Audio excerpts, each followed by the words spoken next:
mapagpalang araw sa iyo, magaling na mag-aaral. Oras na naman para sa isang masaya at makabuluhang pag-aaral. Sa araw na ito, ating pag-aaralan ang tungkol sa mga impluensya ng mga Espanyol sa kultura ng mga Pilipino. Sa araling ito, matutunan mo ang Most Essential Learning Competency o MELC na natatalakay ang impluensya ng mga Espanyol sa kultura ng mga Pilipino, pagbabago sa panahanan at ang pagbabagong panlipunan. Pero bago natin simulan ang ating aralin, subukan mo munang sagutan ang paunang pagsusulit. Panuto, punan ng angkop na salita ang bawat patlang sa pangungusap. Piliin ang tamang sagot sa mga salitang nakasulat sa itaas ng pangungusap. Una, itinayong pamayanan ng mga Espanyol sa Pilipinas ay tinawag na patlang.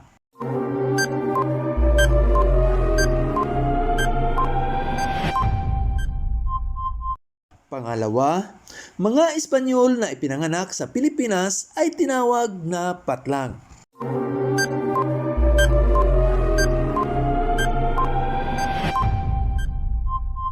Pangatlo, bumaba ang antas ng mga patlang mula sa pagiging pinuno ay naging tagalingkod na lamang sa mga simbahan, pasyon at ibang katekismo.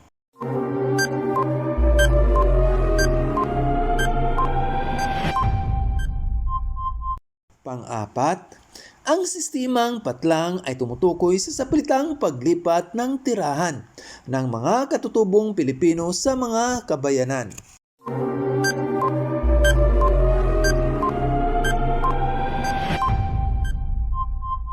At panglima, ipinakilala ng mga Espanyol ang bahay na patlang.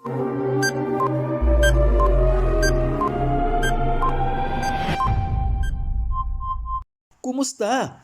Ilan ang nakuha mong score sa paunang pagsusulit? Kung nakakuha ka ng 4 o 5, binabati kita. At kung mababa naman, huwag mabahala. Paunang pagsusulit lamang ito. Ngayon naman ay magbalik tanaw tayo sa nakaraan nating aralin. Panuto, suriin kung tama o mali ang bawat pahayag tungkol sa pananakop ng mga Espanyol sa mga katutubong Pilipino. Una, gumamit ang mga Espanyol ng hukbo upang lupigin ang katutubong pangkat.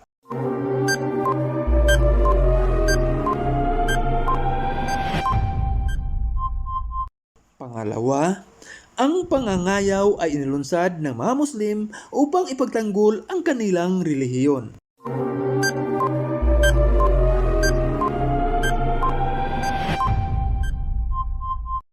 Pangatlo, napanatili ng mga taga Mindanao ang kanilang pananampalatayang Islam dahil sa pagkakaisa labanan ang mga mananakop.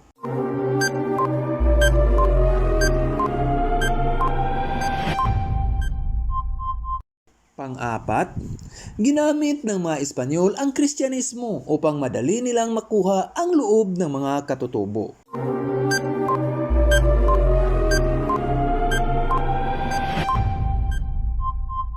At panglima, nasakop ng mga Espanyol ang mga katutubong Igorot na nanirahan sa kabundukan.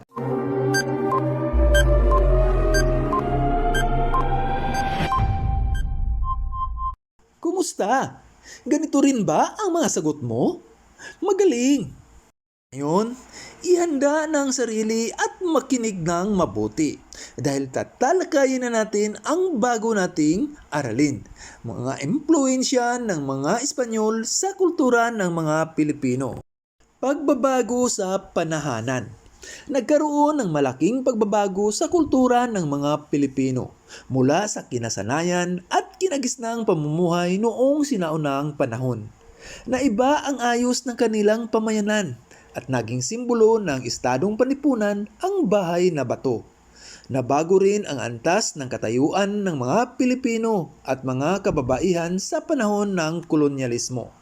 Sa pilitang inilipat ng mga Espanyol ang mga tirahan ng mga Pilipino sa kabila ng kanilang matinding pagtutol. Pinaglapit ang mga ito at isinaayos sa mga poblasyon. Dahil dito, nabuo ang pamayanang naayon sa pamantayan ng mga mananakop. Sa pilitang paglipat ng tirahan, ang pangkat ng hukbong militar at ang mga misyonerong Espanyol ang nanguna sa pagtatag ng mga bagong pamayanan sa kolonya. Noong Abril 1574,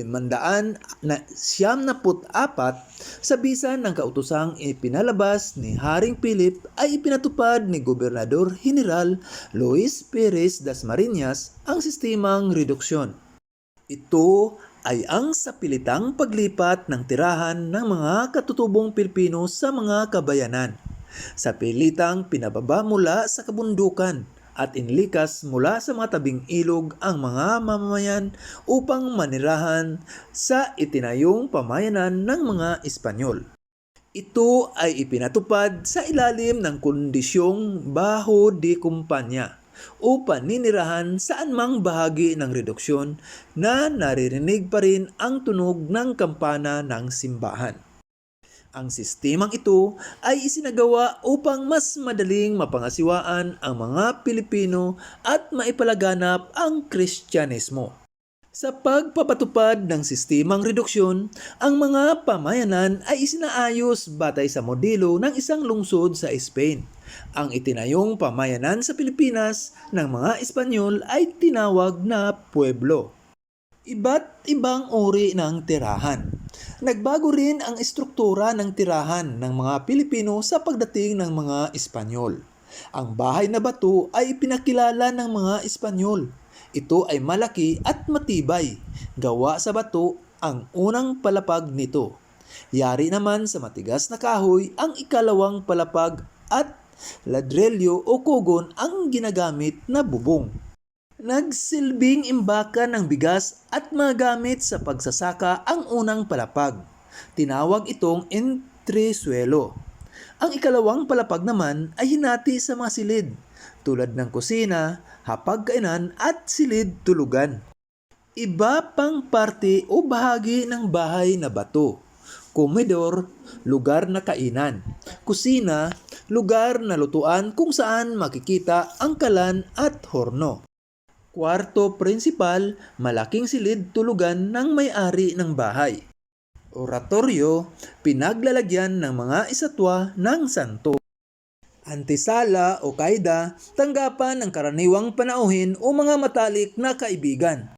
Noong ika-19 na siglo, lumaganap ang konstruksyon ng bahay na bato.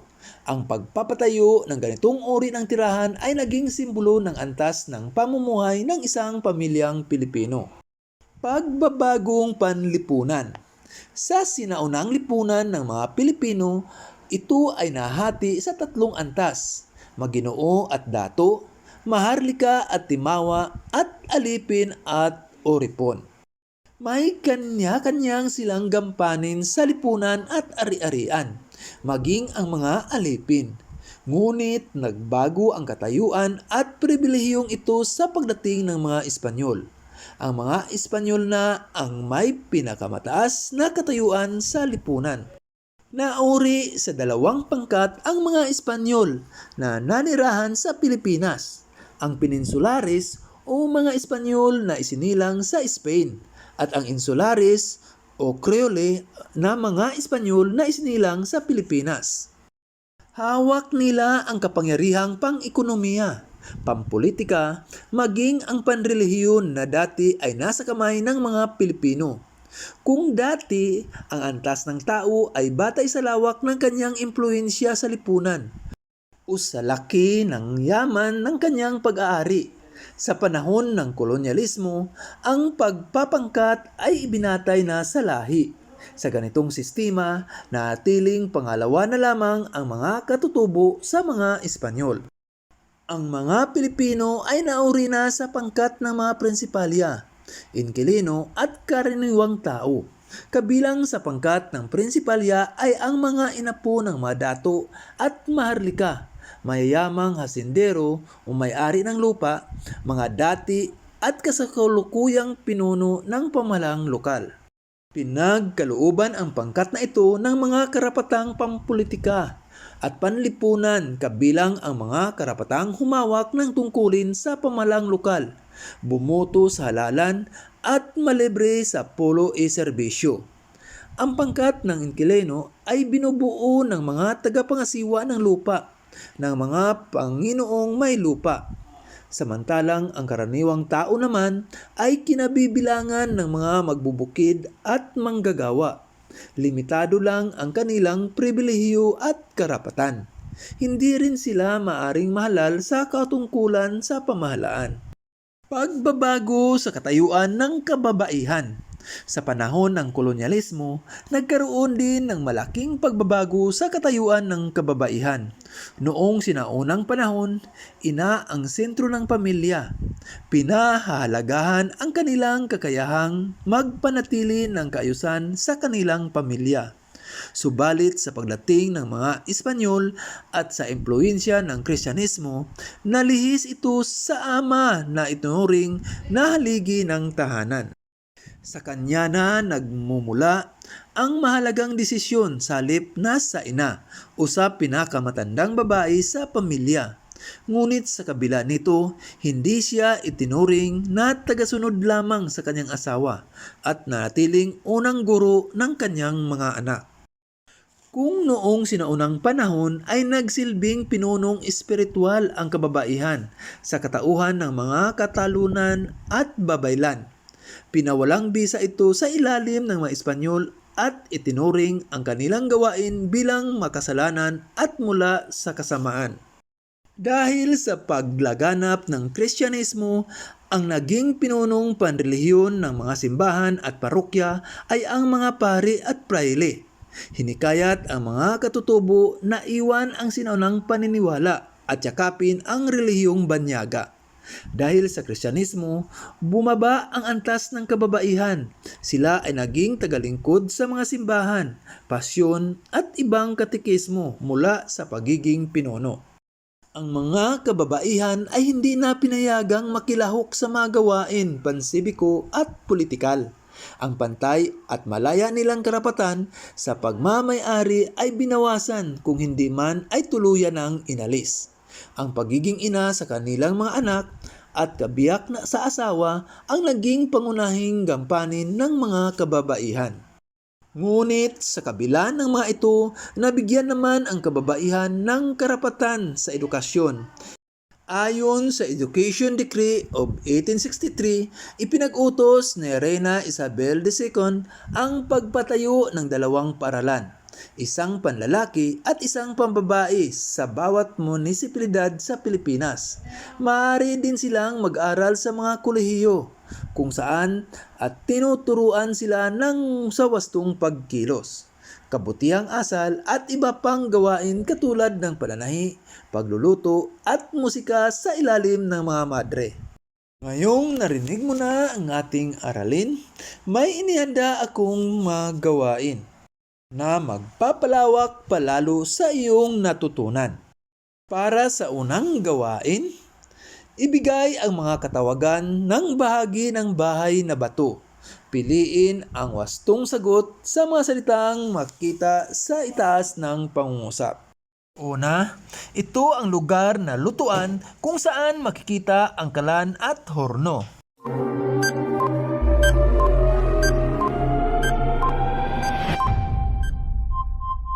Pangalawa, ito ang lugar ng kainan.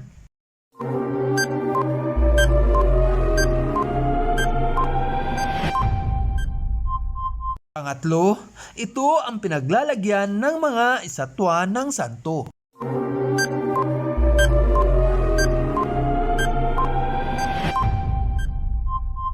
Pang-apat, ito ang tanggapan ng karaniwang panauhin o mga matalik na kaibigan.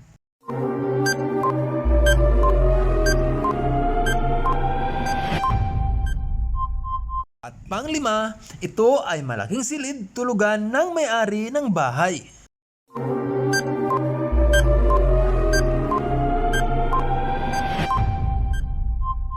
Kumusta? Ganito rin ba ang mga sagot mo? Magaling! Para sa pangalawang gawain, Ibigay ang tamang salita na tinutukoy sa bawat pangungusap. Piliin ang tamang sagot sa mga salitang nakasulat sa itaas. Una, tawag sa mga nagmamay-ari ng lupa.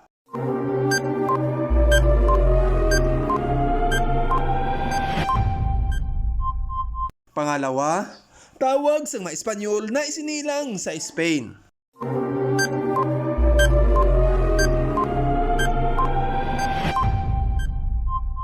Pangatlo, pangkat na binubuo ng mga inapo ng dato.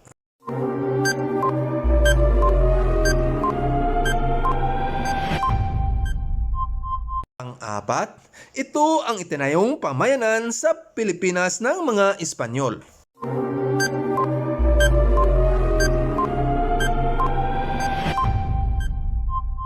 Pang-lima, tawag sa Espanyol na isinilang sa Pilipinas.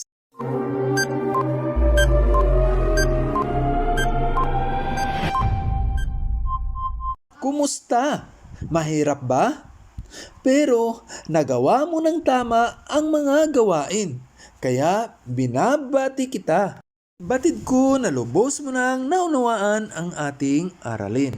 Lagi lang tandaan na malaki ang naimpluwensya ng mga Espanyol sa kultura ng mga Pilipino, sa panahanan at sa panlipunan. Sa panahanan, nariyan ang reduksyon at bahay na bato. Sa panlipunan naman, nariyan ang pagkakaantas-antas sa lipunan at katayuan ng mga kababaihan. Maaari mo na rin sagutan ang iba pang bahagi ng module, gaya ng pag-alam sa natutuhan, pangwakas ng pagsusulit at ang pagninilay. Muli, ito si Maestro Todeo na laging nagsasabi, mag-aral ng mabuti sa pagkakaroon ng magandang kinabukasan, yan ang susi.